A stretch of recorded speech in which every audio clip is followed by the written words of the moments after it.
Yeah. Thank you everyone for coming. My lecture may be mostly not about the sound, but about the crisis management and how to keep the studio running in the wartime. This topic is not really easy, so thank you again for your stay.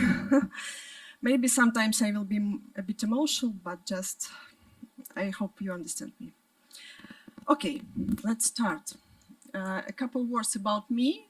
I'm a CEO and audio director of Universe Music Studio.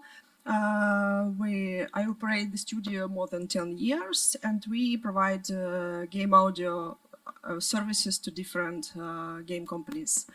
And from the beginning of the war, we stay and continue working in Ukraine.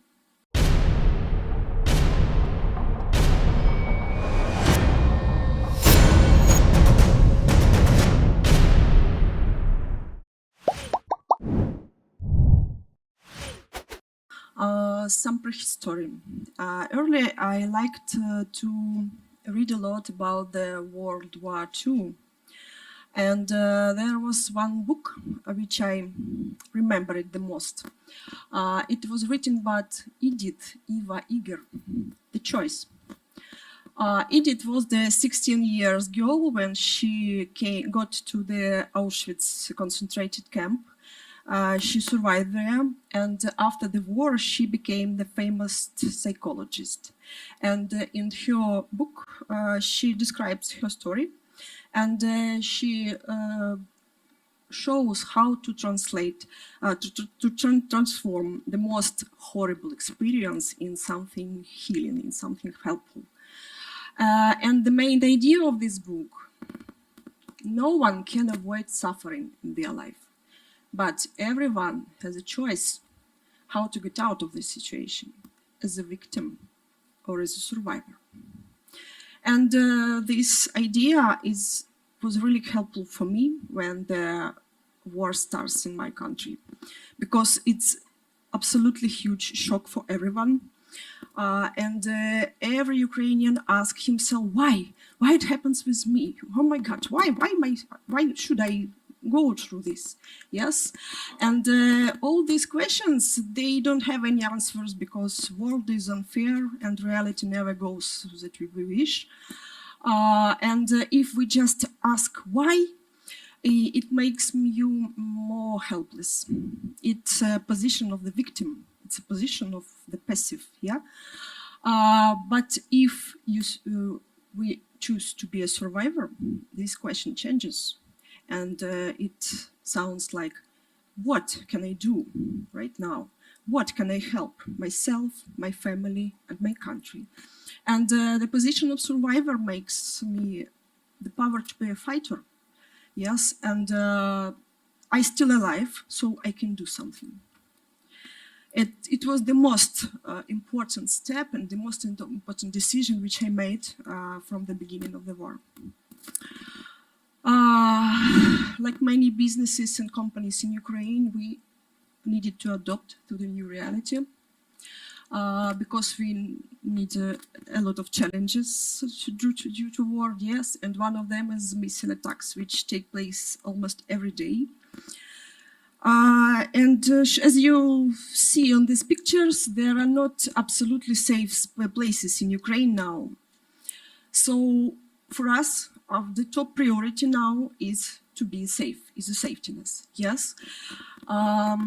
So if we hear the siren sounds, sure, we stop doing everything and just go to the shelter and wait from there until it's stopped. Sorry.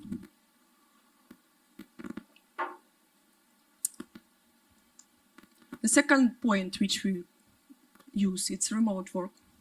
Because, for example, I have the shelter in my house and don't have a shelter close to my office. And sure, I prefer to go to working from home, because I can fast go to the safe place and keep doing something. It's also good working well for my colleagues from the other cities in Ukraine who were evacuated to other more safe regions. because their cities is too dangerous now for living and just for being here there. And sure, they lost access to their studios. They lost access to their offices, to their instruments, to their hardware, etc. But they continue working remotely from their new cities and their new flats, and because this is the way, unfortunately. Next point, we should to stay mobile and have a portable working set. Why? Sometimes air raid alerts can continue up to several hours. It is just a time when you sit in the shelter and do nothing, just waiting, just scrolling the news, and all the news always horrible, yeah. And you just became the more frustrated. We decided not to lose this time, and we arranged the portable working sets. It's simply, really, it's a notebook or laptop here with the plugins and the instruments and the headphones. It is easy to take it with you and go to shelter and continue working. Sometimes my working place looks like this, and sure, we cannot maybe. We have some limitation from working from these places because we have a lot of stuff. We can not score the music or set up. We are set up, yes, but we still continue working from there with sound design tasks. I can manage voice talents from there. I can send emails and do a lot of communication. And all these working tasks in the shelter, it's just help us not to read the news, not to feel the fear, yeah, and just continue, just to be productive. Blackouts, maybe you hear this word, yeah.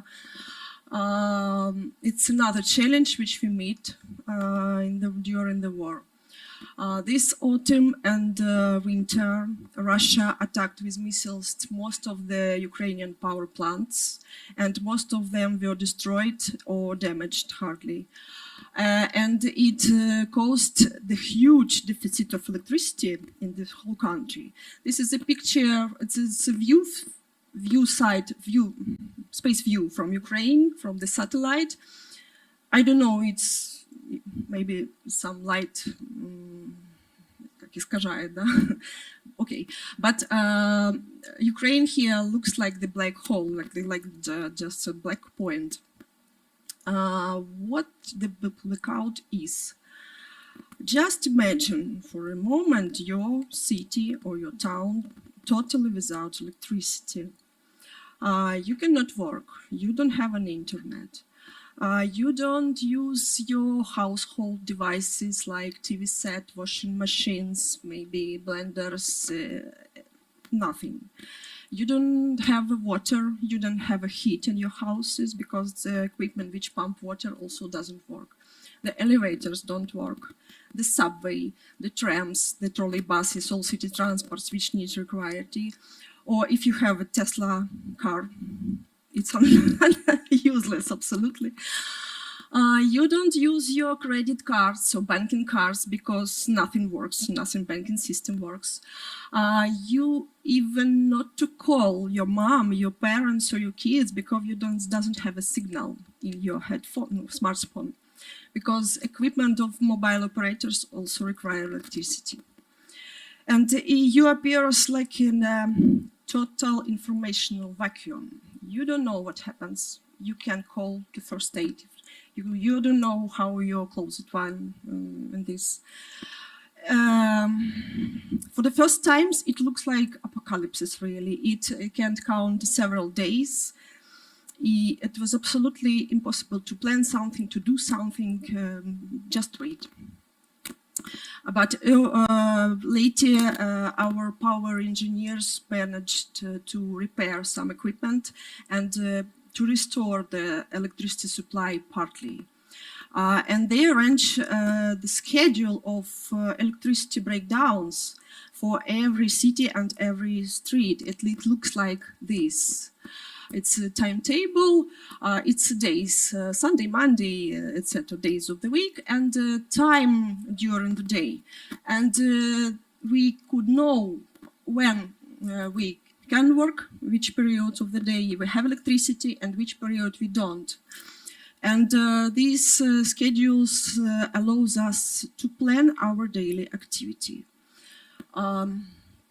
This winter we became two great skills, the skills in electricity and expertise in time management. So it's a good point. Okay, how we managed the breakdowns of electricity. We use different electrical storage devices and fuel power generators. I show some examples of them here. One is, it's just a handmade device. It's a car battery from a big truck. And this is the UPS block. It's like the pot of electricity, and UPS helps to transform the voltage of the battery into the numbers which are suitable for any devices. Yeah, it's like extra battery, and it lets you possibility to work up to several hours without electricity. Portable power stations, they have the same function, yes, but they more beautiful maybe. It's a huge power bank, really, with the sockets, and you could switch on your computer or your device here and work up to 12 hours or even more. It depends on the capacity of this battery. And sure, fuel power generators, people who live in the private houses or companies who stay operating in the offices use these generators. They could be small, they could be extra large. It depends on the needs of the companies. And when we go from the house anywhere, yeah, the most common sound in Ukraine was like the noise of generators. It's because they stays everywhere in almost everywhere. So this is kind of black humor now, because really on Black Friday, a lot of sound designers spend all their money to new plugins and instruments. But this autumn we spent all our money to electricity independence, because you can use new plugin without electricity. The next point, internet, it's also really important for working. And we have two options in Ukraine which works. Passive optical network, or PON technology. Most of providers started to develop this technology because it lets to transfer the data without electricity. It looks like this scheme, and you just need to switch on in this distribution hut at the beginning, yeah, equipment, and switch on equipment on the final point. And also good point is the Starlink terminals. It's a really great decision for people who live close to the roof or who have access to the open sky. It's a satellite connection device, and it really great things. Creating the local communities and co-working spaces. What it means? All these devices, it's really expensive, and not everyone can let to buy all this stuff in order to continue working. So people just combine their efforts. For example, someone has a Starlink internet, and someone has extra batteries, and people just bring these devices together, invite every friends which also could work remotely, and just arrange some improvised co-working places. Yeah, it's like the people just support each other with communications, with devices, with everything, and it's really great thing. It's really worth a lot to be among the people which have the same values. Yes, to know that you are not alone. And sure, if you have some unproductive time, we just working them out later. Sometimes later it means night also, but not so often, really. the most difficult. The war is a huge stress which counting really long. And there are a lot of horrible news every day, a lot of pain, a lot of death. For me, it's more difficult to keep my mind cold, especially when something really tragic happens. For example, just imagine that the missile ruins living building in your city. Yes, a lot of people killed. And at the same time, you need to create music for funny music for killed children's games, for example. Yeah, it's absolutely impossible to be creative in these days, but we need to do it because we have an obligation to our customers. We have our duties. Yes, we have to support our families. We need to pay salaries, etc., and we must to be productive. What we do? Oh, sorry. I asked my colleagues, sound designers from who also stay in Ukraine, what helped them to keep sane and to restore creativeness in the most horrible days. And there are some of their answers. Believe in the victory of Ukraine. For us, it's the most powerful motivation now, really. Because if you have no sense inside you, you can do nothing. Physical and sport activity. It's a good habit in real life, in common life, but in wartime it's just must have, because any physical activity helps to reduce the stress hormone level in the body, yes, and you feel more quiet and have more energy inside. Simple daily routine, hobbies, any handmade activity, any activity which not require your brain engage, because sometimes it's really difficult to focus on the work. And when you do something really simple, with the simple movements, you control these movements, you can focus, and it returns you the sense of control, and it returns you to a possibility to concentrate on the work. Not to stay alone for a long time. Any engagement, any interaction with people, with spending time with families, with friends, visiting psychologists, events, colleagues, it's also so really works well. Donation and volunteers, it's like our obligation now, because almost everyone who I know in Ukraine donates or engaged on their volunteers. To appreciate the thing we have right now. Maybe it sounds banal, but in a wartime, it's really the simple things brings a lot of good emotions, a lot of happiness. Because in common life, we're never happy when we have electricity, really. I was really happy when I don't have breakdowns during the week. I even can't believe that it is possible. Take time for the rest and restoring. It goes without saying. And start doing work from the simple action. Sometimes it's just enough to start, just to open your laptop, just to open sequencer, just to start writing email, and just continue with, even if it goes slow way. So I can show you some games which we sounded during the war. Sure, it's not a AAA project, and maybe we don't use any top-notch technology there, but all these games we sounded under the missile attacks and without electricity.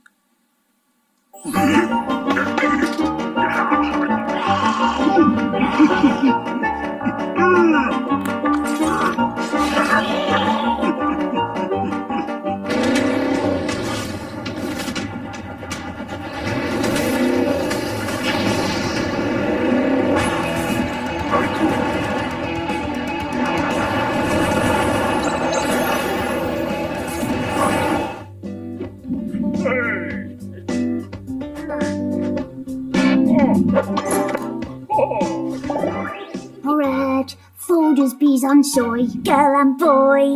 Fun, learning, game and toy to enjoy. Hello, I'm Woof. Hi there, I'm Joy. Let's play together, Woof and Joy. Woof and Joy! So, what I want to say, I want to say that collaborate with Ukrainians, hire Ukrainians to your companies, and don't be afraid to cooperate with businesses which still stay in Ukraine, because Ukrainians now are the superheroes, the most motivated people, because every day Ukrainians have 1,000 reasons to give up, but they just moving forward, even it goes in small steps. And a couple of works. My visit here was granted by European Union for Culture projects. This project supported Ukrainian entrepreneurs from the creative industries, and I really thankful them for this possibility. And thank you for all of you. I'm here for questions.